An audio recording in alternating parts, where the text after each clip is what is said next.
Bom dia, meus amigos. Bom dia. Boa sexta-feira para todo mundo. Vamos começar, então? Vamos começar o de hoje, cara. O de hoje, combinado, né? Conforme a sequência que nós estamos fazendo. O de hoje, o combinado é o Sagarana. Então, vamos lá. Deixa eu arrumar tudo aqui para o Sagarana. Muito bem. Então, hoje, né? Sagarana, o livro de abertura, né? De João Guimarães Rosa, tá? E como eu gosto de fazer no início, né? Algumas palavras que você não pode esquecer, tá? Também mandei o resumo via... Mandei o resumo no WhatsApp, tá? Vou também me servir do meu resumo, o resuminho que eu fiz, o material que eu organizei aí, tá? Vamos lá? Pode pegar o material, então eu vou projetar o material aqui. Não quis fazer, Augusto está perguntando da terceira apostila, não quis fazer uma terceira apostila, até porque o conteúdo foi exaurido, né? No caso, né? A gente conseguiu cumprir o conteúdo das escolas literárias.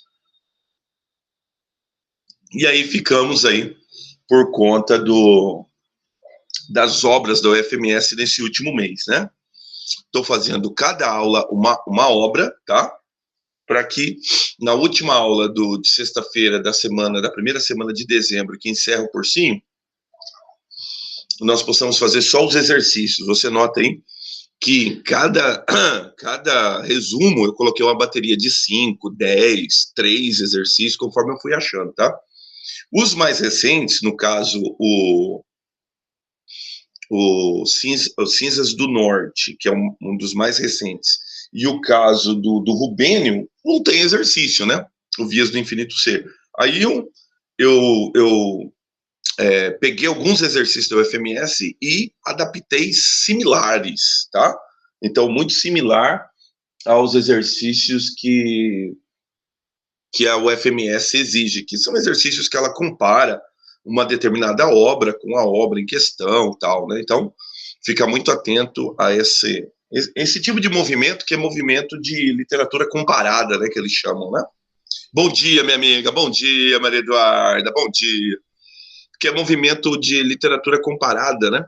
Então, ele coloca uma obra e aí ele compara, né, com uma outra obra. Então, você tem que ter conhecimento de algum poema ou de algum conteúdo no que diz respeito ao livro. Então, eu preparei alguns exercícios, mas aí fica por conta já do nosso encerramento aí nas últimas semanas. Hoje, Sagarana. Vamos lá, então? Vou dobrar minha tela. Hoje, cara, não sei se vocês notaram, ontem que eu notei, o Meet agora tem um recurso que tem aqui, ó, levanta a mão, aí você clica, aí aparece uma mãozinha, você tá vendo aí? Aparece uma mãozinha, e aí aparece para mim que a Maria Eduarda, levantou a mão. Aí eu sei que tem uma pergunta, sabe? Legal, né, cara? É coisa dos caras aí, os caras são criativos. Vamos lá, então. Deixa eu dobrar a tela para que você possa me acompanhar aqui, tá? Em Sagarana. Compartilhando a tela. Isso aí. Então, aqui, primeiro, o slide, tá? O slide é o slide que eu preparei para o cursinho online, tá? Onde a minha missão é somente fazer os resumos. Aqui eu tenho uma capa do Sagarana, né? E uma foto aqui do João Guimarães Rosa, ele que era médico de formação, né? Que tinha uma mania maluca. Qual que era a mania maluca dele? Ele subia no lombo do cavalo e saía no interior de Minas Gerais atendendo as pessoas de graça, entendeu? Então, alguns dizem que por causa dessa prática, ele ouviu muitas histórias, ouvia muita história do povo sertanejo, do povo do sertão, né? Mas é curioso sempre dizer que o sertão, para João Guimarães Rosa, não é somente o Nordeste, não é só o interior de Minas Gerais. O sertão, para João Guimarães Rosa, assim como ele é mineiro, né? E qual que é a diferença? A diferença é que muitas famílias, muitas pessoas saíram de Minas Gerais para povoar o Brasil, tá? É o nosso caso aqui. Então, o fundador aqui da nossa cidade, né, o José Antônio Pereira Neto, né, ele saiu da cidade de, não é Montes Claros, agora esqueci o nome da cidade, saiu do interior de Minas Gerais, lá para lá do Triângulo Mineiro, entendeu? Atravessa o Triângulo Mineiro, atravessa o Rio Paraná, o Rio Paranaíba, e vem, né, ganhando até chegar aqui onde os soldados vindos da Guerra do Paraguai, ou soldados que foram e voltaram da Guerra do Paraguai, chegaram em Minas Gerais falando, olha só, tem muita terra lá que ninguém é dono, tal, as famosas terras devolutas, né? E aí o José Antônio Pereira Neto chegou aqui no encontro aqui do Rio Prós e do Rio Segredo, do Córrego Prós e Córrego Segredo, que é onde hoje é o Horto Florestal. Ali tem um monumento, né, da chegada, né, do mineiro, né, que veio de Minas Gerais, né, para povoar essas terras aqui e depois formar primeiro o Arraial de Santo Antônio e depois formar, né, Campo Grande de Santo Antônio e depois formar Campo Grande, tá? Campo Grande de Santo Antônio e depois Campo Grande. Então, toda essa região foi muito, muito colonizada por mineiros. Também teve muita presença de gaúcho, né? E posterior, claro, né? Todo o pessoal do Brasil inteiro, inclusive muitos japoneses, né? Não sei se você sabe, a nossa colônia japonesa aqui, ela é uma das maiores do Brasil, tá? Seja bem-vinda, minha amiga, seja bem-vinda. Vamos lá? Vamos continuar. A internet tá caindo, a galera aí, né? A internet tá caindo aí, que eu tô ligado. Ou ela tentou com outro dispositivo também, pode ser o caso, né? Já que a internet dela caiu. Vamos continuar. Então, palavras que você não pode esquecer. Vamos começar. Palavras que eu não posso esquecer. Vou fazer ali a prova. É um livro denso, um livro extenso, por quê? Porque são, se não me engano, 400, dependendo da edição que você tiver, vão ser 200 e poucas ou 300 e poucas páginas, tá? Porque tem as edições maiores e as edições menores. Eu tenho uma edição menor, inclusive, ontem eu procurei porque o Sagarana, o Sagarana ele me acompanha já tem muitos anos, tá? E eu tenho uma edição antiga, uma edição menor, assim, do ponto de vista da encadernação, né? Que seria, assim, metade dessa daqui, né? Assim, menor ainda. E ele tem umas 500 páginas, né? Justamente por ser menor. E ele tá todo estourado, todo baleado, todo sem página e tal. Ou melhor, todo sem página não, tá com todas as páginas, mas só que não tem mais capa, não tem mais nada. E aí eu procurei ontem, cara, e não encontrei, né? Foi meu livro, foi meu parceiro, a UFMS já fez uma exigência de Sagarana há alguns anos, tá? Lá nos idos de 2004, 2005, quando ainda tinha o vestibular de somatória da UFMS. Então eu já tenho a companhia do Sagarana há muito tempo. E sempre gostava de usar, quando não era tema da UFMS, gostava de usar nas minhas aulas, haja vista que é um livro que eu já tive muito contato, já tive bons acessos, né? Pois bem, então, palavras que você não pode esquecer na hora de falar do livro. Você não pode esquecer que o João Guimarães Rosa é enquadrado, né, na terceira fase modernista. O que isso o difere? Difere que é uma escola posterior à Segunda Guerra. Então, é muito importante dizer sobre o seguinte, o valor intimista da obra. Por que intimista? Porque com o fim da Segunda Guerra há um medo iminente, né? Há um medo de um terceiro conflito. Nós não vivemos isso, né? Eu digo nós porque eu sou nascido em 74, né? Vocês, então, nascidos agora, né? Ano passado, né? Alguns de vocês, né? Nascidos na década passada. Então, o que acontece? A gente não tem esse sentimento esse que era muito vivo para quem viveu o período da Segunda Guerra, viu a Segunda Guerra terminar e muito provavelmente viu o fim da Primeira Guerra. Ou então tinha os indícios, né, as sombras do que foi a Primeira Guerra. E aí logo, quase que automaticamente, porque a Primeira Guerra termina no finalzinho, né, do segunda década de 1900, e aí na terceira, na quarta década começa o segundo conflito. Quer dizer, as pessoas que viveram o segundo conflito, elas ouviam a respeito do primeiro conflito. Então era quase que eminente, era quase que certo que viria o segundo conflito. Na hora que termina a Segunda Guerra, o que, que as pessoas vivem? A iminência e o medo de um terceiro conflito. O primeiro conflito foi devastador, guerra de trincheira. Já o segundo conflito foi mais devastador ainda. Berlim foi arrasada, muitas cidades da Europa arrasadas, né? Cidades que não foram arrasadas. Atenas, porque Hitler se recusou a bombardear Atenas, e Paris, Hitler se recusou a bombardear Paris, tá? Mas cidades, né, como as cidades polonesas, né, elas foram completamente arrasadas, devastadas, né? E daí o que que acontece? As pessoas ficaram com medo, e sem falar, claro, do jeito como termina a Guerra do Pacífico, né? Com Hiroshima e Nagasaki arrasadas por causa de uma bomba atômica. Então, há a presença generalizada de um medo da morte, tá? Então as pessoas falam assim, agora vai, irmão, agora acabou, irmão, agora já era. Se vier então a guerra, então acabou geral. Né? E tem aquela célebre frase que eu sempre comento sem justiça, né? Perguntaram pro cara, né? Como é que vai ser a terceira guerra? O cara falou assim, eu não sei, faço ideia. Mas a quarta vai ser com pau e pedra, né? Porque da terceira provavelmente não vai acontecer nada, vai acabar tudo, né? Então, todo mundo vive essa iminência, o mundo vai acabar, o mundo vai acabar, o mundo vai acabar. O que que isso faz? O que que o artista reflete? O artista reflete, então, esse medo iminente da morte. Isso faz o quê? Faz com que a gente possa repensar a vida. Então, esses autores são extremamente intimistas na proposta que eles vão repensar o existencial, o elemento existencial. O que que eu estou fazendo aqui? Qual que é a minha função no mundo, né? Então, e ninguém talvez faz isso melhor do que João Guimarães Rosa. E se você prestar atenção, essa vai ser uma temática ao longo do livro. Ao longo do livro Sagarana, a gente pode dizer que o livro abre com essa temática e ele fecha com essa temática.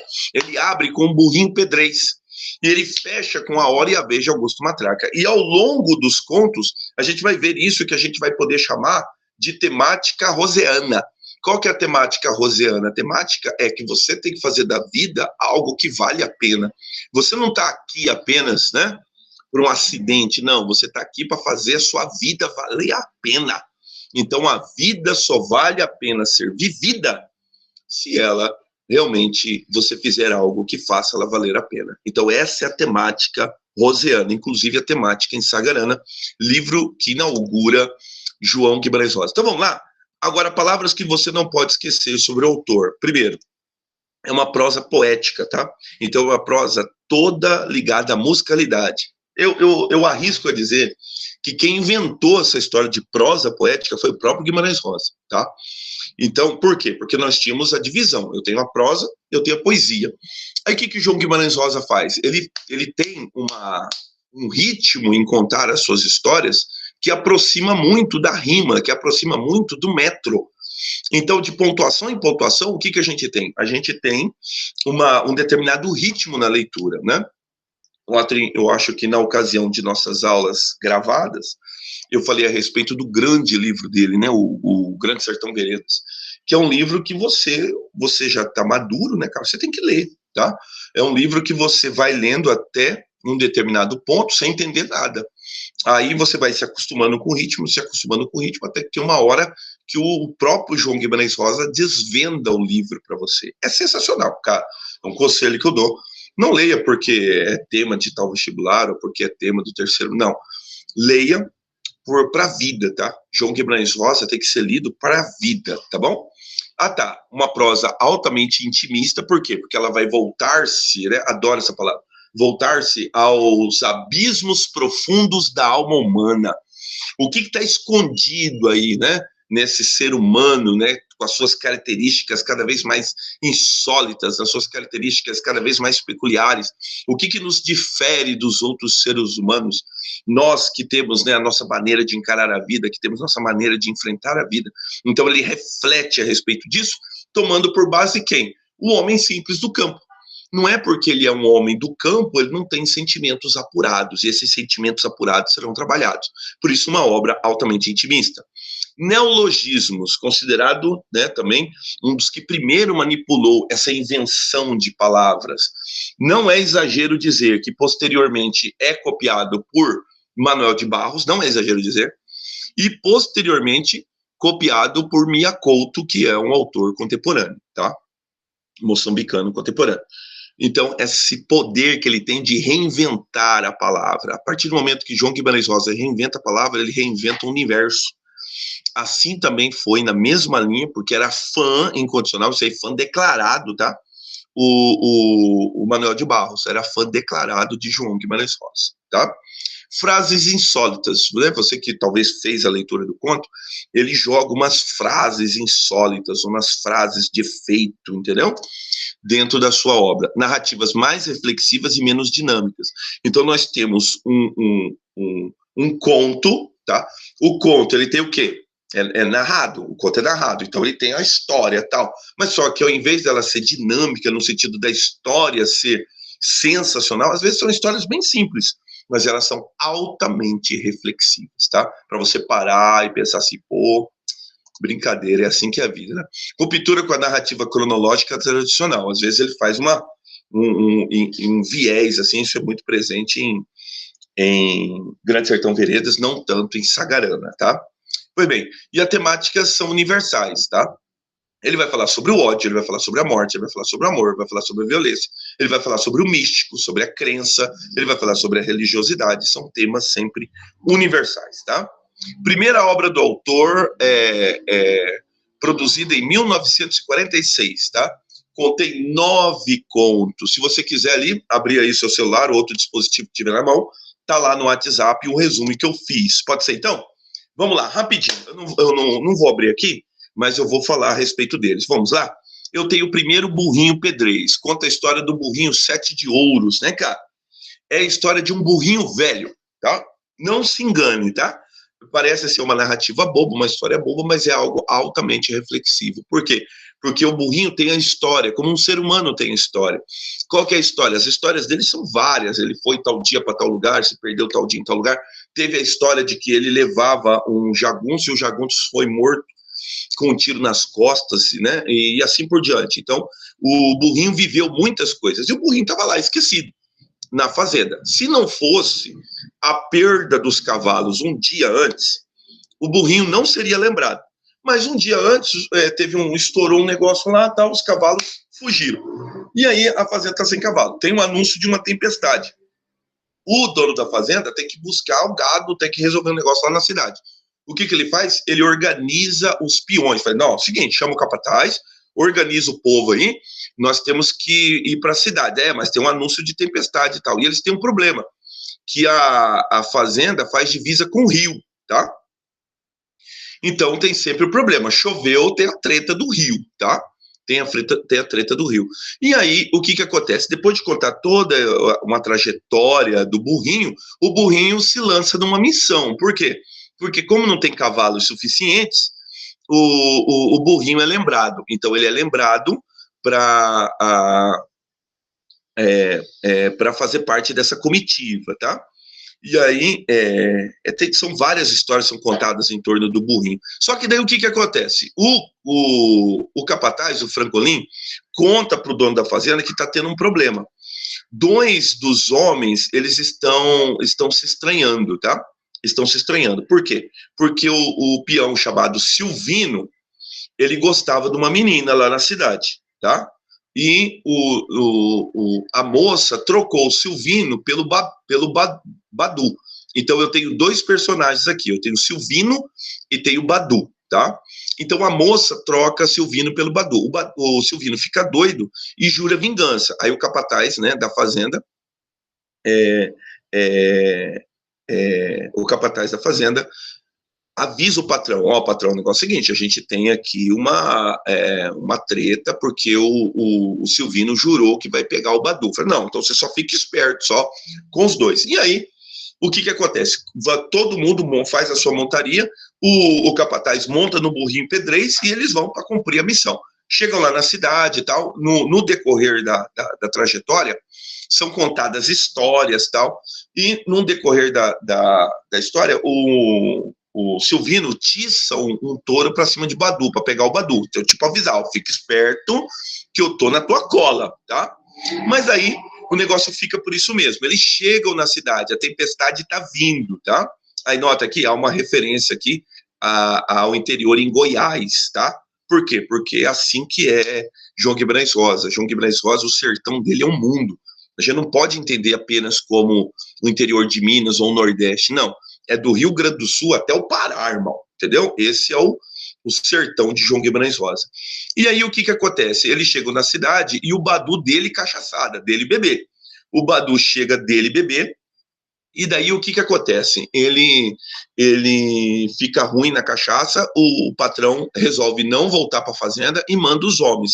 Coloca o encargo em cima do capataz e fala assim, ó, leva os homens aí para casa, leva nosso gado para casa, que eu vou ficar aqui por aqui para a cidade. Aí o capataz, né, ajeita todo mundo, o Badu, como tá bêbado, né, podre de bêbado, eles colocam ele em cima do burrinho pedrez, em cima do burrinho 7 de ouros. E aí eles voltam para casa. Só que na hora que volta para casa, a tempestade cai, a chuva cai, aí enche o rio na sua cabeceira. O rio está muito perigoso, todo mundo se lança no rio. E aí os cavalos são inexperientes, os cavalos ficam se debatendo. O burrinho pedrez, como ele é velho, o que ele faz? Ele fica de boa, boiando. Aí ele fica boiando, ele deixa boiar, ele não apavora, deixa boiar, e aí ele é levado pela correnteza e sai lá na frente, atravessando o rio. Em cima dele está o Badu, e o frangolim também se salva porque agarra no rabo do burrinho pedrez. De todos os homens, de todos os cavalos, de todo o gado, quem se salva é somente o burrinho pedrez, o Badu e o capataz, o frangolim. O inimigo de Badu, Silvino, é levado também, todo mundo morre afogado. E eu tenho que temática. Parece que é uma história simples, tá? Mas lembra, esse é o centro do pensamento roseano, tá? Eu fiz um destaque aqui. O conto dá-nos mostras claras do pensamento roseano, de que cada ser tem o seu momento de grandeza na vida, tá? Sua hora e a vez. Assim, o primeiro conto parece fechar-se com o último conto, A Hora e a Vez, de Augusto Matraca. Tá? Inclusive, o último conto bem sugestivo, né? Qual que é a hora e qual que é a vez, entendeu? Então, assim é o burrinho pedrez. Eu vou tentar falar do enredo de cada um deles, tá? Porque eu já demorei já uns 20 minutos para contar o enredo desse aqui, então, assim eu vou tentar, tá? Então, eu vou tentar ser mais rápido agora, tá bom? Olha só, eu tenho outro conto aqui na sequência, tá? Traços biográficos de Lalino Salatiel ou A Volta do Marido Pródigo, tá? Em A Volta do Marido Pródigo, eu tenho a história de Lalino Salatiel. Então, esse daqui vive ali nas proximidades de Belo Horizonte, tá? Então, o João Guimarães Rosa já nos dá o lugar, tá? Então, ele vive ali nas proximidades de Belo Horizonte. O que acontece, cara? O Lalino Salatiel, ele é casado com a Ritinha, tá? Só que tem um camarada que tá com os olhos em cima da Ritinha, tá? E aí, o Lalino faz uns negócios, vende não sei o que, fez não sei o que, ajunta uma grana. Mas ainda não é a grana suficiente que ele tem, né? E aí, num bate-papo com um espanhol chamado Ramiro, tá? E ele já notou que o espanhol Ramiro já tá de olho na mulher dele, na Ritinha, entendeu? E aí, numa conversa dessas, de conversa de bar, ele fala assim, rapaz, se eu tivesse 10 contos de réis, cara, eu pegava o dinheiro e sumia. Aí o Ramiro perguntou, puxa vida, mas será que sua mulher ia aceitar? Será que ela ia aceitar? Ele falava, eu vou embora pro Rio de Janeiro, porque ele queria ir pra noitada, pra gandaia, né? Aí o Ramiro perguntou assim mas será que sua mulher ia aceitar? Eu falei, não, que mulher o quê, rapaz? Se eu tivesse 10 contos de réis, eu ia largar tudo aí, mulher, casa, ia embora sozinho. Aí o Ramiro falou, é? Sozinho? E aí o Lalino sabe, né? O Laio sabe que o cara tá de olho na mulher dele. Aí o cara fala, não, sozinho, que levar mulher, que nada, não sei o quê. Então quer dizer que se eu tivesse 10 contos de réis, você sumia? Se eu sumia, largava tudo aí. Aí o Ramiro descola. Então o Laio supostamente vende a mulher, entende? Vende a casa, vende tudo que ele tem. E aí o cara dá o dinheiro que supostamente é emprestado. O que o Lalino faz? Lalino Salatiel some, tá? Olha só, acaba dando-lhe um conto em notas de 100, olha só. Um conto devia ser o quê? Algo daquele dinheiro antigamente, 1.000, né? 1.000, um conto, né? 1.000, um conto é 1.000 alguma coisa, sabe lá Deus o que é. Tá? Eu não sei calcular com os dias de hoje, mas deve ser muita grana. O Laio vai, gasta tudo a grana, 3 meses depois ele volta, tá? 6 meses depois ele volta. A Ritinha passou a morar com o Ramiro, e o conto gira em torno que agora ele vai reconquistando tudo aquilo que ele tem. Ele se envolve com política na cidade, ele vai reconquistando a confiança do povo e reconquistando a Ritinha. Inclusive, tem uma cena em que ele pede para o amigo falar que ele está afim da Ritinha de novo, porque ele quer que a Ritinha volte. O amigo, ao invés de fazer esse papel, o amigo canta a Ritinha. Só que a Ritinha fala que ela ainda ama o Lalino e tal, para ele, né? O cara achou que a Ritinha estava fácil, né? E aí dá uma tesourada. Resumo do conto: ele recupera a Ritinha, não devolve o dinheiro para o Ramiro, e o correligionário dele, o Major Anacleto, né, manda expulsar todos os espanhóis da cidade, porque ele descobre que os espanhóis não podem votar. Então, o que ele vai ficar fazendo com gente lá que não vota, entendeu? Então, uma crítica, né, ao voto de Cabresto, e também o rapaz que se chama Lalino, né, que é uma espécie de lembrança de latino. Então, ele é uma pessoa malandra, né, e consegue dar o golpe, empresta o dinheiro, gasta o dinheiro, entrega a mulher e pega a mulher de volta, né? Muito bem. Aí eu tenho, na sequência, eu tenho Sarapalha. Deixa eu parar aqui um pouquinho, para ver se alguém tem alguma pergunta, que eu tô aqui, tudo certo aqui, minha amiga? Tudo certo? Que eu abro aqui a metralhadora aqui, e aí eu esqueço de dar uma olhada aqui. Tá bom, nossa colega, tudo bem, né? Então tá, nossa colega não conseguiu entrar novamente, né? Mas tá bom, vamos lá, dá uma olhada aqui. Seguindo a sequência, Sarapalha. Em Sarapalha, conta a história de 2 sertanejos que estão com malária, tá? E supostamente a história parece que gira no fato de eles estarem esperando a morte. Tá? Eles estão à beira do rio Pará. Tô te falando, rapaz, o sertão de João Guimarães Rosa é enorme. Conta a história de Ribeiro e Argemiro, tá? Ribeiro e Argemiro. Os 2 são primos, tá? Então, o Ribeiro tá lá, né? O prazer deles é esperar a tremedeira da malária. Aí vem a tremedeira da malária, né, eles começam a tremer na malária. Então, supostamente, eles estão só esperando a morte, tá? Aí lá pelas tantas, né? Os 2 são cuidados por uma negra, né? Uma escrava, a negra Seição, a Conceição. Eles estão lá esperando a morte, irmão. Por que esperando a morte também? Por causa de 2 motivos. Eu tenho tanta doença que é física, quanto a doença que é da alma. Porque o Ribeiro foi abandonado pela esposa, tá? A Luísa. A Luísa fugiu com o camarada. Só que tem a história do primo. O primo foi morar com os 2. Só que o primo não foi morar por causa do Ribeiro. O primo foi morar porque ele também gostava da Luísa, achava a Luísa linda. E ele sonhava ficar com ela, entendeu? Só que daí o que acontece? Aí ele vai para a fazenda, fica na fazenda com o primo, na esperança de conquistar a Luísa. Só que a Luísa é mais rápida que os 2 e foge com um terceiro. E aí o Argemiro fica com dó de deixar o primo e acaba ficando com o primo, tá? E aí o Argemiro tá ali convivendo com o primo, com pera, e os 2 largados pela mesma mulher, tá? Só que o Ribeiro não sabe dessas coisas. Lá pelas tantas, nessa besteira da vida, sabe essas besteiras da vida? Quando você fala uma coisa que não era para falar, você fala, você fica quieto, cara, fica quieto. Não fala mais com a sua boca, não. E aí o que acontece? O Argemiro fala que gostava também da Luísa. Aquilo pro Ribeiro foi uma traição, entendeu? Aí o Ribeiro faz o quê? O Ribeiro expulsa o Argemiro. Note que é um conto muito pequeno, mas altamente reflexivo, no sentido que desvenda, né, os motivos, né, das amizades, às vezes os motivos das aproximações. A gente nem imagina, mas às vezes as pessoas se aproximam da gente por segundas, terceiras, quartas intenções, né? E o Ribeiro achava ali que tinha ali um parente, um amigo, mas na verdade era um camarada que estava pronto para dar o balão nele. O conto é uma pequena obra-prima, meu último fragmento do resumo que eu separei, que eu organizei. O conto é uma pequena obra-prima dentro da coletânea Sagarana, quase um poema na qual o homem e natureza vão se corroendo por fora, por causa da maleita. E íntimo os homens por causa da lembrança da amada traidora. É o poema dos vícios da vida, desolados interiormente, como os vencidos, desculpa, os vencidos da vida, desolados interiormente, como epígrafe lembra, não cantes fora da hora, coitado de quem namora. A necessidade de expiação da culpa leva Argemiro à desgraça, que no caso, ele quis contar pro primo, né, falou, não, eu gostava da sua mulher, tá? Confessar um amor proibido. A natureza projeta a desolação dos personagens, identificando-se com o homem. O tremor de Argemiro projeta-se na natureza, que parece tremer junto com ele. Então é a história de uma doença, a doença é física, mas a doença também é da alma. Tá? São altamente introspectivos, o livro é muito lindo, né? Esse meu contato com Sagarana, né, é muito velho, né? Eu já tenho contato com Sagarana já, o quê? Já dá conta de 15 anos já, contato com esse livro. É um livro sempre que eu releio, sempre que eu refaço, né?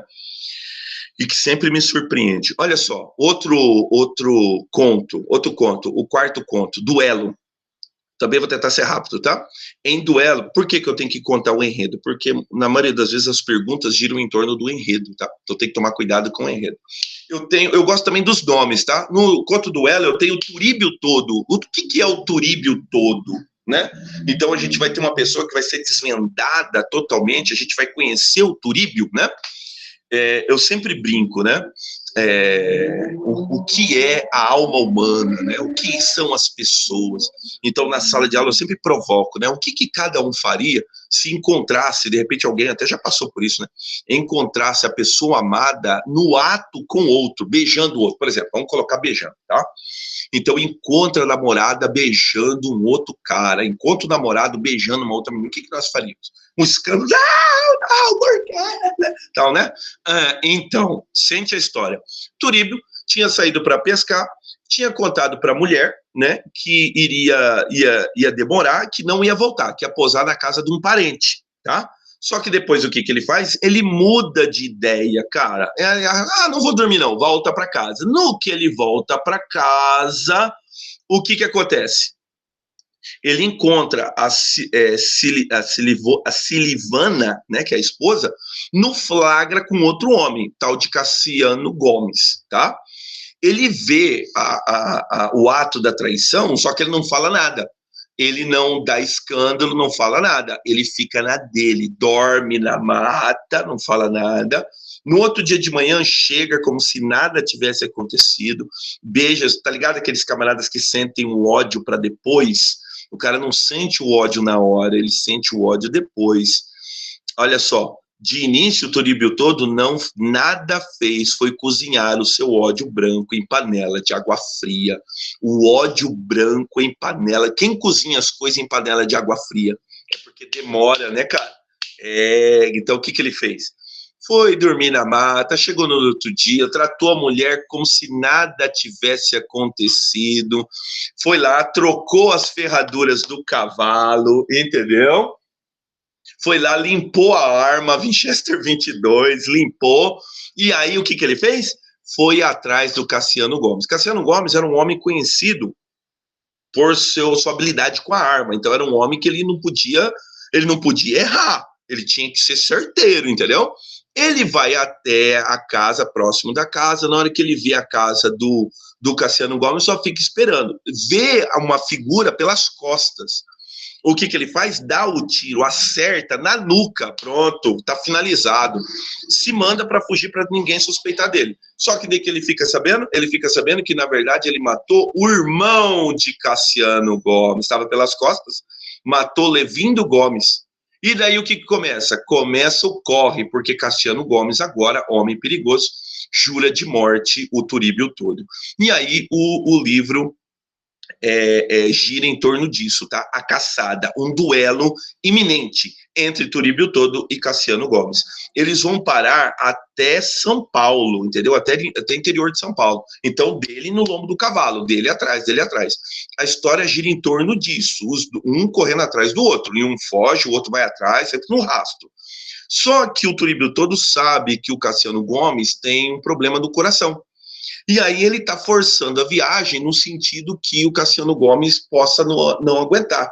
E é o que está acontecendo, o Cassiano tá piorando do problema cardíaco dele. Ele chega no arraial chamado Arraial do Mosquito, sabe lá Deus, né, socado no interior do mundo aí. E aí ele faz amizade com um tipo chamado Timpim 21. Diz o conto que era um camarada magrinho de no máximo 1,50 m. Então, 1,50 m, camarada baixinho, pequenininho e tal. E daí o que acontece? Ele faz amizade com o Timpim 21. O Timpim 21 tá com um problema. O Timpim 21 teve 3 filhos. Um nasceu pequenininho, o outro nasceu morto e agora o terceiro tá doente. E aí o Cassiano tá apavorado porque o Cassiano tem uma grana, mas a grana ele quer gastar para contratar um matador para fazer o serviço para ele, porque ele tá vendo que ele não vai conseguir, que ele tá ruim, que ele tá doente.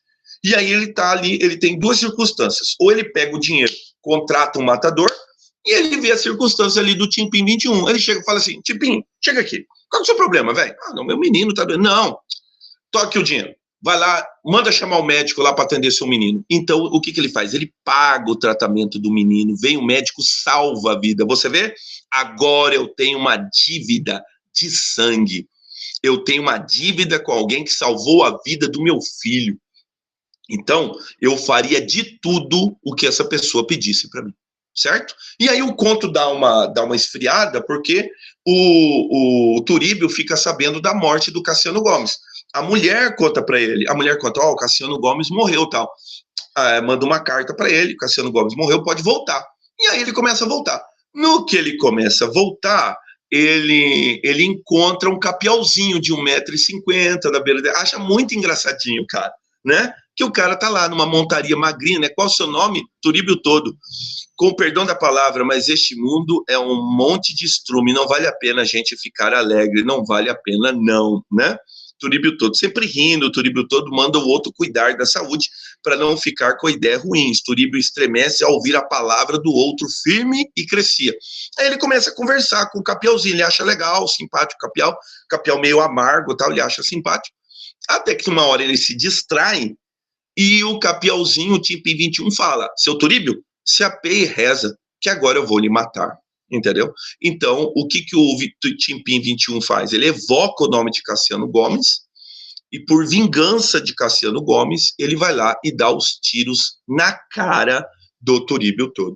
Então, é quase que uma releitura do Burrinho Pedrez, no sentido que aquela pessoa que é franzina, aquela pessoa que é supostamente dada como incapaz, né, devido ao seu tamanho, devido à sua circunstância de pobreza, o que ela faz? Ela cresce no momento do conto. Por quê? Para fazer a vingança daquele homem que salvou a vida do seu filho. Entende? Então aí ele se transforma, ele cresce, é um personagem que tem uma crescente, assim como deve acontecer com todos nós no momento da vida, no momento que a vida nos cerca, no momento que as dificuldades nos cercam, o que a gente faz? A gente tem duas opções, ou a gente chora, ou a gente cresce, entendeu? Esse é o centro do pensamento roseano. Deixa eu ver aqui, cuidar, a hora tá avançando, ó. Esse é o centro, olha lá, deixa eu ler só o meu comentário final. O duelo procura representar a eterna luta entre o bem e o mal, o maniqueísmo, tá? Turíbio simboliza o mal, enquanto Cassiano o bem. Entretanto, a pouca distância entre o certo e o errado não justifica claramente as posições dos protagonistas. Ambos agem de maneira inadequada durante a narrativa. É um bem e um mal, mas aquele é um negócio. Nem todo mundo é tão bem, nem todo mundo é tão mal. Cassiano Gomes, você pode falar assim, Cassiano Gomes tá merecendo, pô, afinal ele tava ficando com a mulher do outro, sabia que a mulher era casada. E por outro lado você fala assim, mas só que o Turíbio todo não tinha o direito de matar, sobretudo o irmão. Tinha que ter matado o cara certo, não matar o irmão. Então, há sempre aquele tal negócio. Nem tudo é totalmente mal, nem tudo é totalmente bom, tá? Bom, aí na sequência eu tenho aqui o Minha Gente, tá? Aqui é um conto que fala a respeito de sedução, tal, que fulano que fica com cicrano que fica com fulano, e daí o camarada acaba ficando com a menina. Eu vou andar mais rápido, tá? Para eu poder ir nos contos mais chaves, tá? Então, Minha Gente, é uma história aqui, deixa eu ver só o comentário aqui. A epígrafe conduz ao papel desempenhado por Maria Irma na história. A moça representa a feiticeira responsável pelo encontro do narrador com a Armanda. Maria é feiticeira, ela passa sem molhar. ela passa sem mulher. Minha Gente é uma novela sentimental, narrada em primeira pessoa e ambientada no meio rural, cujas descrições trazem lembranças das passagens Viagem da Minha Terra de Almeida Garré, tá? A novela traduz com fidelidade os hábitos e costumes do povo mineiro do interior e as lições sobre o viver sertanejo. Seu tema central é a predestinação, presidindo a vida do homem. Mais uma vez, João Guimarães Rosa apega-se à visão do destino humano como consequência de forças superiores à razão, tá? Só para colocar aqui. E aí eu tenho também São Marcos, tá? Também é um conto que o nosso personagem vai crescer, tá? Como em Timpim 21. Narrador personagem José, chamado Izé, que faz pouco caso do feiticeiro Mangalô. Ah, não, esse aqui é diferente. Esse conto aqui é um conto místico, tá? Por quê? Porque em João Guimarães Rosa tem sempre essa temática mística, né? Tem o Izé fica caçoando do João Mangalô, o Izé faz competições de poesia, ele chega no meio da mata, ele escreve uma quadra. O que é quadra? Poemas de 4 versos. Escreve num bambu, na margem da estrada. Aí vem alguém, sabe Deus quem que é, e repete, continua o assunto da poesia. Aí ele vai lá, escreve mais uma quadra, continuando, entende? Como se fosse um poema a 4 mãos. Então, uma história também muito metalinguística. Só que daí, no decorrer da história, ele tira o sarro do João Mangalô, porque ele não crê em feitiçaria. E daí ele tá dormindo numa dessas na floresta e ele fica cego. Ele não consegue ver. Ele vai palpando, vai se guiando pelo cheiro, pelo tato, ele sabe mais ou menos onde é que ele tá. Ele vai indo e encontra a casa do João Mangalô. Ele vai lá e pensa que o João Mangalô fez um feitiço para ele. Ele vai lá, acha o João Mangalô pela voz, vai lá, agarra o João Mangalô e começa a enforcar. Quando o João Mangalô está quase morrendo, ele volta à vista. Então é um conto que fala a respeito, né, de feitiçaria, se você crê em feitiçaria, se não crê, tal, isso é outro departamento, entendeu? Mas no caso, ele na hora que está matando o suposto feiticeiro, ele volta a ver, tá? Se você crê ou não crê, só o finalzinho do conto. O conto é narrado em primeira pessoa e gira em torno das superstições do sertão, colocando o incrédulo protagonista diante de um feitiço. A temática do conto não gira, entretanto, apenas em torno da bruxaria, mas da magia das palavras, da exuberância da natureza e a superstição e do castigo. E, finalmente, da valorização dos outros sentidos, além da visão, porque ele vai seguindo pelo olfato, pelo tato, tá? A pesquisa das possibilidades das palavras tem papel predominante para o autor. A epígrafe é uma cantiga de espantar os males. E, de novo, o misticismo, né, em corpo fechado. Mas o misticismo em corpo fechado, ele é um negócio mais latente, mais diferente, no sentido que eu tenho o Manuel Fulô. Manuel Fulô é metido a valentão, mas todo mundo sabe que ele é um covarde, tá? Então é o conto que eu ia dizer, mais um personagem que cresce, tá? E ele começa a contar a história dele para um médico. O médico é o narrador da história e o médico é aquele camarada, pode ser até o João Guimarães Rosa, entendeu? Que está colhendo a história. E aí ele fala de vários personagens e tal. Só que daí na vila tem um camarada que é conhecido por fechar o corpo. O que é fechar o corpo? É proteger o corpo, né? É uma feitiçaria que se faz e protege o camarada de tiro e de facada, tá? Mas só que é o seguinte, esse chamado Toniquinho, esse feiticeiro, ele cobiça a mula do Manuel Fulô, que é uma mula linda e tal. Só que o Toniquinho, ele tem uma cela linda. Sabe aquela história? Pô, eu tenho a cela, você tem a montaria. Pô, se eu comprar a sua montaria, eu vou ter o conjunto perfeito. Mas só que também, do outro lado, tem o Manuel Fulô que quer comprar a cela do Toniquinho. Então, um não vende para o outro, entendeu? Os dois querem a peça perfeita. Ah, né? Eu tenho aqui um home theater, mas não tenho a TV de 70 polegadas. Pô, fulano tem a TV de 70 polegadas, mas não tem o aparelho. Putz, se ele me vende, eu vou ter o conjunto completo. Entende? Então, o conto gira em torno disso, né? Que você não está completo e nem fulano de tal está completo. Os dois se completariam se um trocasse com o outro, mas isso não acontece, entendeu? Isso a gente pode até levar a metáfora até para o ser humano, né? Então, né, fulana tem um marido perfeito que faz isso, o meu é assim, mas o meu tem essas vantagens e tem essas desvantagens. O dela tem as vantagens e desvantagens. Se ele fosse um só nas vantagens, seria top, mas alguém ia ficar com as desvantagens, entendeu? Uma loucura assim. E aí, o que acontece? O nosso Manuel Fulô arruma confusão com o valentão da cidade.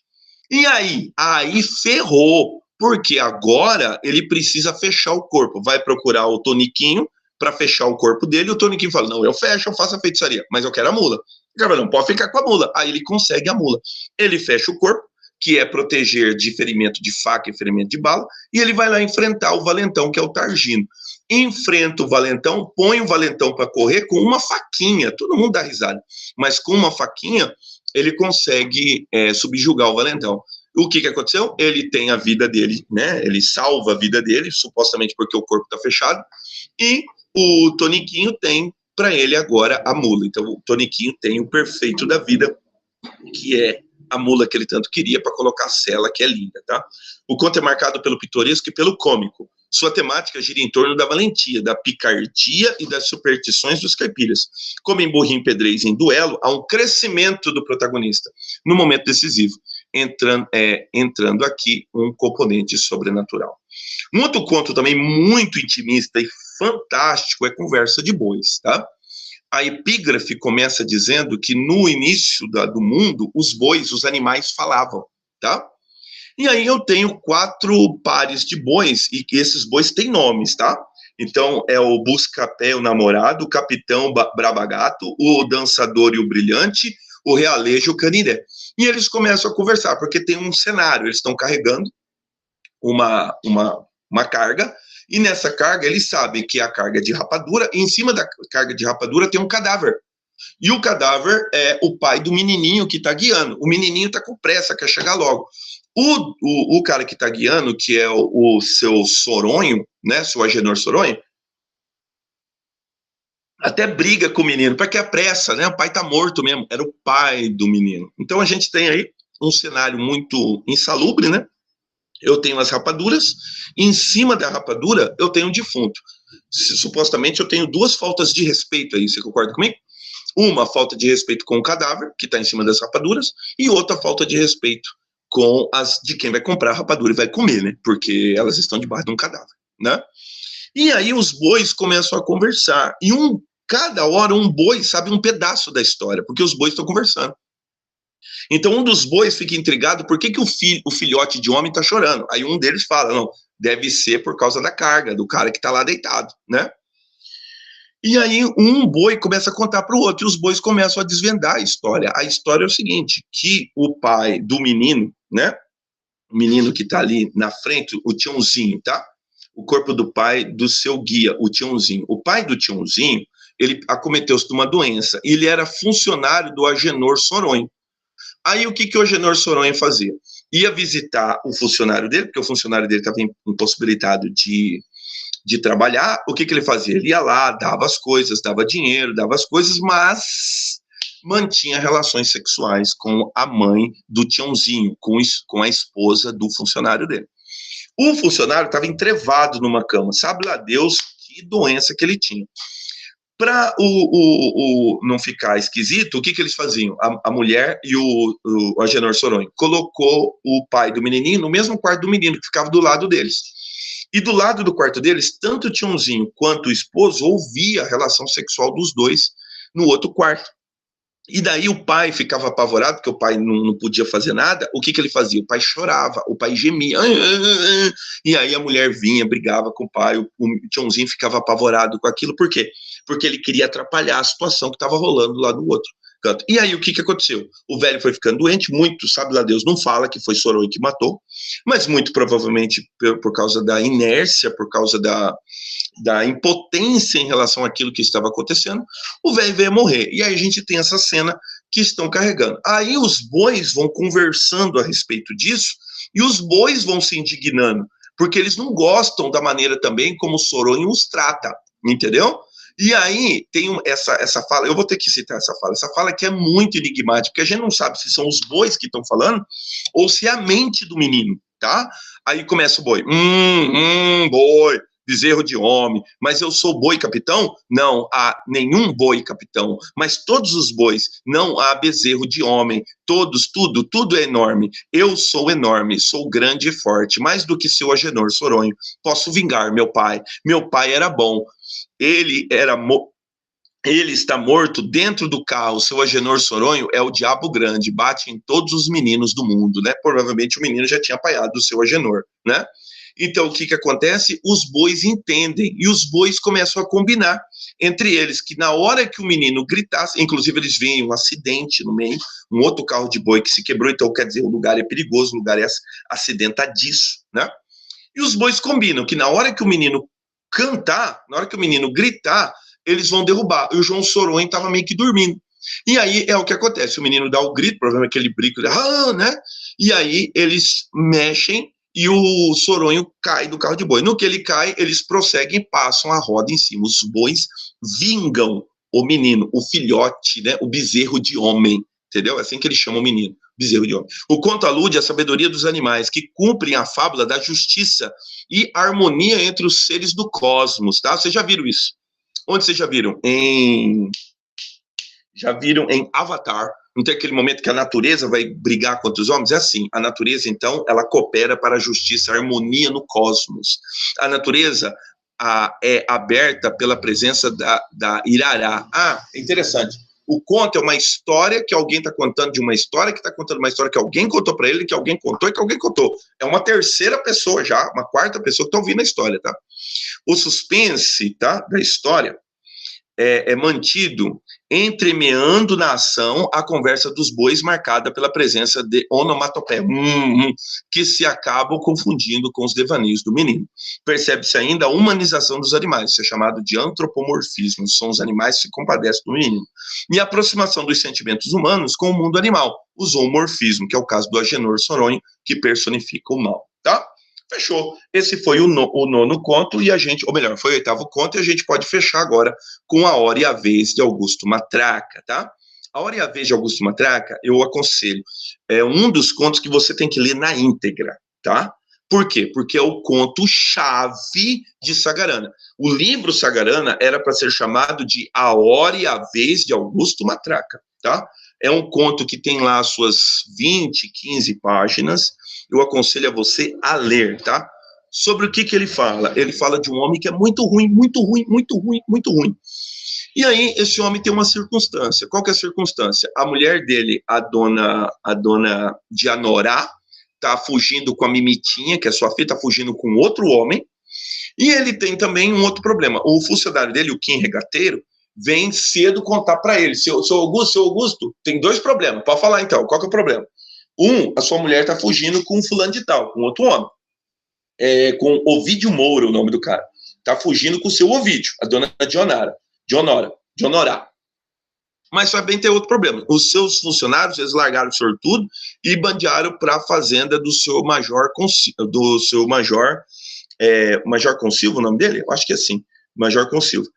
E aí o Major Consilva está derrubando as cercas que o senhor estava brigando, e ele está entrando, Major Consilva, isso mesmo, e está entrando nas suas terras. Então ele tem dois problemas para resolver.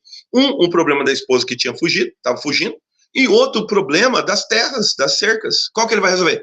Então a gente tem o problema familiar e o problema, supostamente, o problema financeiro. Qual que a gente resolve primeiro? Né? Não sei se você já viu seu papai nesse dilema, mas o que o Augusto vai fazer? Vai resolver o problema financeiro. Ele vai atrás do Major Consilva. Quando ele chega lá, os homens, os funcionários dele já estão lá, porque os funcionários estavam com o salário atrasado. E daí o que acontece? O Major Consilva contrata os homens. Na hora que ele chega lá, ele nem apia do cavalo direito. Os homens já vão lá, sobe em cima dele, monta no cavalo, derruba o Augusto Matraca e dá um pau no Augusto Matraca. A intenção era matar Augusto Matraca. Eles dão um pau para matar. Só que daí, na hora que ele está todo acabado, o Major Consilva fala só, leva ele lá para a ribanceira e mata ele. Mas marca ele antes para quem achar o defunto saber quem foi. Fui eu que fiz. Interessante, né? As pessoas querem que ninguém saiba quem foi que matou. Não, o Major Consilva quer que todo mundo saiba que foi que matou.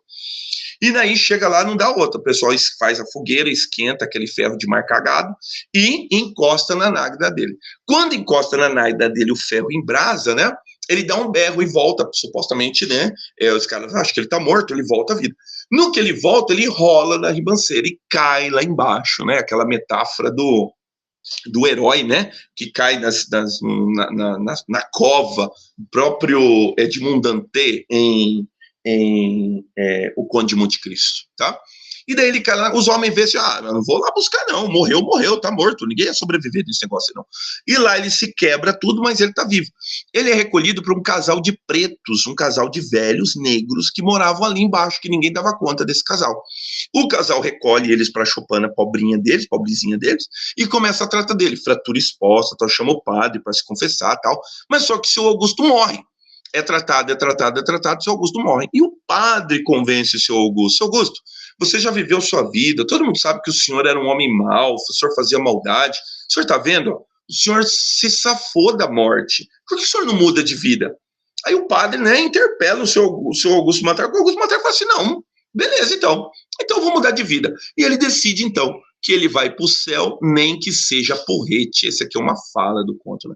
Eu vou para o céu, nem que seja porrete. E aí, Augusto Matraca vai se recuperando.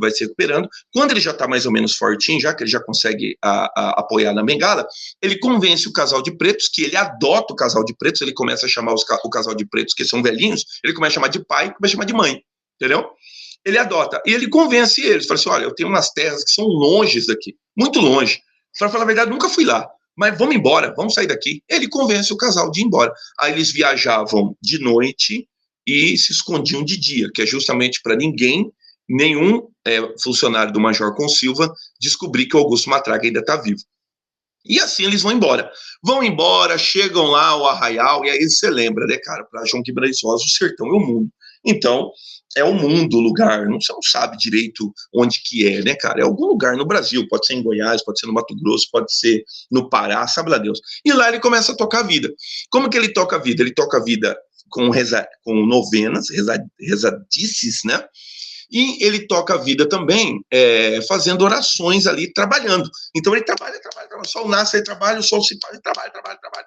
Sabe aquele camarada que nunca fez nada na vida e agora, ó, dele trabalhar. E aí ele falava muito sozinho, as pessoas chegavam perto dele e ouviam ele falar assim, o que será que ele está conversando? Chegava perto dele e ele falava, eu vou para o céu, nem que seja porrete, a minha hora e a minha vez há de chegar. Só que daí, como todo conto em João Guimarães Rosa, acontece o inusitado, né? Dois inusitados. O inusitado foi um amigo que estava atrás de um gado perdido, tal, que o encontra, né? Nesse lugar que ele estava, tá? E aí o que acontece? Ele começa a dar, ele se admira, então o senhor tá vivo, tal? Não, tô vivo, tô aqui nessas minhas terras, tocando, que ele tinha umas terras longe, tal, ele tá ali tocando as terras. Mas aí, como é que tá lá a casa? A casa lá, o território tá complicado, o Consilva tomou conta de tudo, né? O Kim Recadeiro, seu funcionário, tentou vingar a sua morte, foi morto, ele ficou muito triste. A dona Dionora, ela acabou se separando do homem que ela fugiu com ele. A sua filha se perdeu, sua filha se tornou prostituta, entendeu? Quer dizer, ele só recebeu notícias más, né? E ele perguntou, o senhor vai voltar? O senhor perguntou, não, aquele homem lá já morreu, agora eu sou um novo homem e eu vou para o céu, nem que seja porrete, tá? Pois bem, e aí acontece o segundo inusitado. Depois que ele recebe essas notícias, tal, do lugar onde ele morava, chega na terra lá chega lá um jagunço, né? Um criminoso chamado Joãozinho Bem-Bem, tá? Joãozinho Bem-Bem, ele é conhecido jagunço, conhecido matador, tal. E ele tem os funcionários dele, os homens dele. E todo mundo na cidadezinha onde ali ficava próximo das terras ouve dizer que o Joãozinho Bem-Bem estava chegando. Todo mundo faz o quê? Se esconde do criminoso, entendeu? O Augusto Matraga não. O Augusto Matraga foi ao encontro do Joãozinho Bem-Bem e oferece para ele a casa dele. Olha, eu tenho ali minha propriedade, eu vou ficar muito feliz de receber o senhor lá na minha casa. Lá o senhor vai encontrar comida para os cavalos, eu vou fazer comida para os homens do senhor e lá os senhores podem descansar. Aí o Joãozinho Bem-Bem acha, né, aquele camarada, não, puxa vida, obrigado. E aí ele recebe, né, trata dos homens, os homens todos educados, né, com o seu anfitrião, né, e aí ele nem deixa o casal de negros cozinhar, só Augusto Matraca que cozinha, não pai, não mãe, pode deixar que eles são meus convidados. E aí ele cuida dos camaradas, e assim ele fica amigo do Joãozinho Bem-Bem. E o Joãozinho Bem-Bem percebe que Augusto Matraca não é aquele homem tão passivo, que ele é um homem de arma. Inclusive oferece a arma dele para atirar, Joãozinho, né? O Augusto Matraca dá os tiros, acerta os tiros, tal. E aí o que acontece? O chefe convida o Augusto Matraca entrar no bando. O Augusto Matraca, num primeiro momento, ele recusa o convite. Ele recusa o convite e tal, mas daí eu acho que ele fica pensando na vida, fala, não, tô tentando aqui, né, curar minha vida aqui, mas, você quer saber? Eu vou sim. E aí ele pede a bênção do casal de negros, que ele chama de papai e chama de mamãe, ele adotou o casal de negros, falou assim pro casal de negros, ó, a terra é de vocês, a casa é de vocês, o que tá aí é de vocês, eu vou embora, vou cuidar da minha vida. E aí ele monta no cavalo e vai atrás de Joãozinho Bembem, que já tem quase que um dia de vantagem, né, de distância. Ele vai indo, encontra o Joãozinho Bembem numa outra cidade. Aí ele fica sabendo o que Joãozinho Bembem foi fazer naquela cidade. Naquela cidade, um dos funcionários, um dos homens, um dos malfeitores do Joãozinho Bembem tinha provocado a mulher de um dos locais.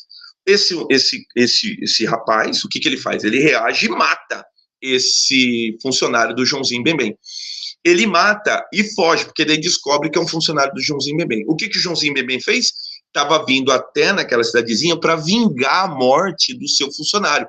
Porque, segundo o Joãozinho Bembem, se eu não cuidar dos meus funcionários, vamos dizer assim, nenhum homem vai querer trabalhar para mim. Então, o cara que matou meu funcionário tem que morrer. E ele está explicando isso porque o Augusto Matraca encontra ele fazendo o quê? Torturando o pai do menino, um velho. E todo mundo na cidade é apavorado, porque os homens do Joãozinho Bembem estão tudo dentro da casa e estão torturando o pai do menino para o pai do menino dizer onde é que está o seu filho. Assim que ele terminar a tortura, que o pai não falar, ele mata o pai e começa a matar todo mundo na vila para ele descobrir onde é que estava escondido o menino. E o Augusto Matraca chega na hora dessa entrevista, que o Joãozinho Bembem está ali pronto para torturar o homem. O Augusto Matraca reage, fala assim, não, o senhor não vai fazer isso, não, o senhor está fazendo errado. Aí o Joãozinho Bembem fala, ó, você me recebeu na sua casa, eu reencontrei o senhor aqui, é uma alegria ter o senhor aqui, mas o meu serviço aqui, o senhor não vai dizer como é que eu faço, não, né? E aí o que acontece? O Augusto Matraca começa a falar os palavrões que há muito tempo ele não falava, saca da arma e começa a atirar em todo mundo, tá? E daí, cara, começa o estampido, diz o conto, que estourou tudo como se fosse pipoca dentro da panela, tá? Matraca interferiu em favor do velho, mas Joãozinho Bembem perguntou, você está caçoando com a gente, mano velho? Estou não, estou pedindo como amigo, mas a conversa é no sério, meu amigo. Meu parente Joãozinho Bembem. Joãozinho Bembem se sentia preso a Augusto por uma simpatia poderosa, e ele nesse ponto era bem assistido, quer dizer, o Joãozinho Bembem gostou do Augusto Matraca, e ele não gostou do jeito como o Augusto Matraca falou com ele, né? Falou, não, tô falando sério, você larga esse velho aí, o que você tá fazendo não é certo, né? E aí, sabendo prever a virgem dos climas e conhecendo por instinto as grandes coisas, mas Teófilo Sussuarana era branco, excessivamente branco, e caminhou para cima de Augusto, que grita, eita, olha só, Nomo Padre, Filho, Espírito Santo, avança a cambada de filhos da mãe que chegou a sua vez. E aí Augusto Matraca começou a atirar em todo mundo, e é tiro para lá, e é tiro para cá, e o Augusto Matraca conseguiu matar todo mundo. Ficou quem? Ele e o Joãozinho Bembem. E daí os dois tiram a faca, o Augusto Matraca já está ferido a bala, o Joãozinho Bembem já está ferido a bala, mas aí os dois vão sair na briga de mão, na briga da faca. Se entrega, mano velho, que eu não quero lhe matar. Joga a faca fora, dá viva a Deus e corre, seu Joãozinho Bembem. Mano velho, agora é que tu vai ver quantos palmos é que tem o calcanhar, o cotovelo. Se arrepende dos pecados, que senão vai sem contrição e vai direitinho pro inferno, meu parente, seu Joãozinho Bembem. Uia, estou morto. A lâmina de Augusto talhara do baixo para cima, do pubis à boca do estômago, e um mundo de cobras sangrentas saltou para o ar livre, enquanto Joãozinho Bembem caía ajoelhado, recolhendo os seus recheios nas mãos. Assim morreu Joãozinho Bembem. As pessoas, vendo aquilo ali, vendo que o Joãozinho Bembem estava morrendo, eles queriam fazer mal, ou melhor, linchar o Joãozinho Bembem, mas o Augusto falou que não vai não, porque esse daí é um homem bravo, homem valente, né? Ele é um homem que brigou até o final. né? Eles acabaram sendo amigos, feito meu parente Joãozinho Bembem, mas agora se arrepende de seus pecados, morre logo como um cristão, que é pra gente poder ir junto pro céu. Olha só, Augusto Matraga iria morrer. Aí as pessoas começaram a se juntar para tentar salvar o Augusto Matraga, que tinha salvado todos eles. O Joãozinho Bembem ia matar geral, entendeu? Mas daí o Augusto Matraga encontra a sua hora e a sua vez. Como em Burrinho Pedrez, que era um burrinho que estava esquecido, mas aí salvou o dia, assim Augusto Matraga salva todas aquelas pessoas da morte certa, porque o Joãozinho Bembem ia matando todo mundo, né? Quando ele está prestes a morrer, alguém o reconhece como Augusto Matraca, ele fala, né? Para mandar um recado para a mulher, fala para Dianorá que tá tudo bem, né? E põe a bênção na minha filha, e depois morre. Assim foi a hora e a vez de Augusto Matraca, certo? Eu tenho aqui, eu fiz uma coletânea das temáticas, leia as temáticas, se puder ler somente a hora e a vez de Augusto Matraca, seria importante, tá? E depois eu tenho os exercícios, todos eles conferidos, o gabarito tá ok. Falei mais que a minha boca, né, Natália? Você é louca, irmão, deixa eu ver que horas. Nossa, extrapolei 5 minutos, tá? Minha amiga, espero que você tenha gostado, tá bom? Tentei fazer aqui, passar o enredo o máximo que eu pude, tá? Então, faz o seguinte, lê primeiro, ou melhor, não deixa de ler o conto da íntegra, tá? A Hora e a Vez de Augusto Matraca. Tudo bem? Vou liberar vocês para a aula do Zaquim, tá, minha amiga? Um abraço e até semana que vem.